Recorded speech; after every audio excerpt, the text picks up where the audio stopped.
Olá a todos, sejam muito bem-vindos ao Pericast. E hoje estamos com a ilustre presença de Fabrício Espina, policial e auxiliar de necrópsia do IML de São Paulo. Então vamos lá, primeiramente, poderia nos falar um pouco sobre você? Então vamos lá.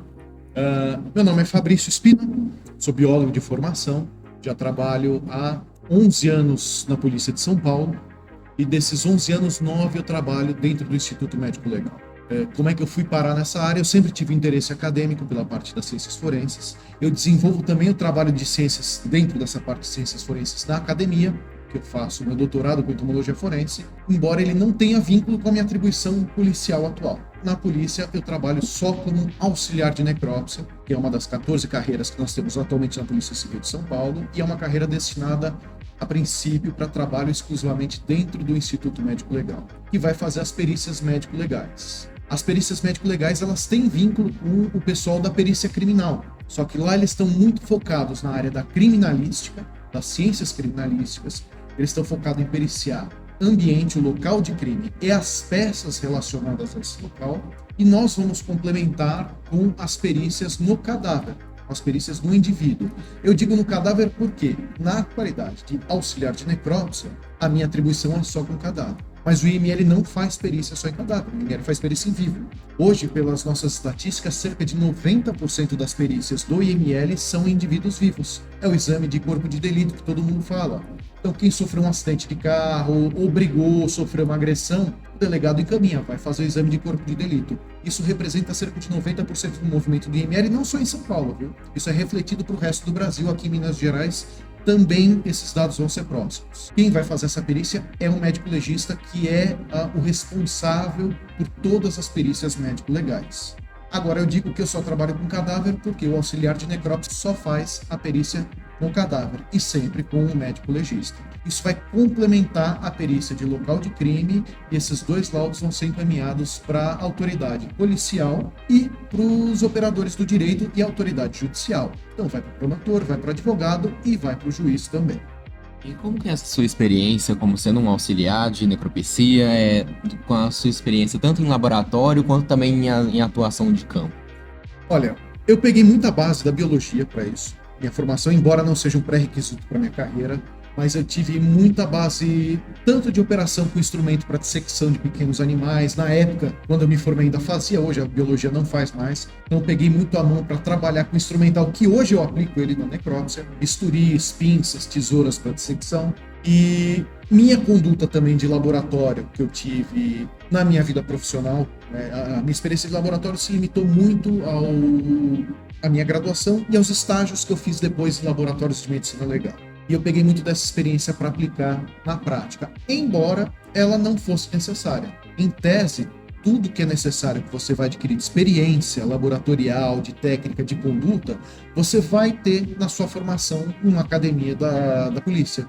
Quando você passa no concurso, você obrigatoriamente tem que fazer um curso de formação da sua carreira. E nesse curso de formação, eles vão te dar todas as diretrizes e orientações para você ter uma conduta laboratorial, ter uma conduta instrumental, mesmo que você não tenha experiência prévia. É que eu, por conta de ter essa experiência, me beneficiei um pouquinho mais.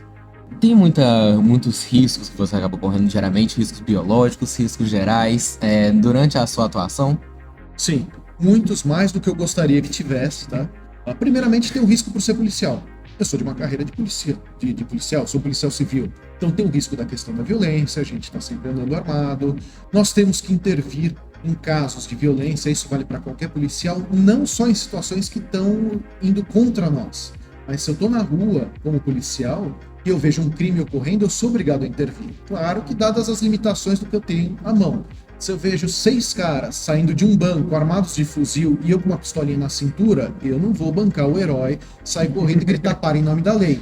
Mas eu sou obrigado a ter algum tipo de interferência. Eu tenho que me abrigar, eu tenho que acionar uma força policial, ou ligar para a PM, ou ligar para os próprios colegas da Polícia Civil, informar o que está acontecendo de maneira segura para mim e para os demais, e monitorando sem me expor e sem expor as pessoas.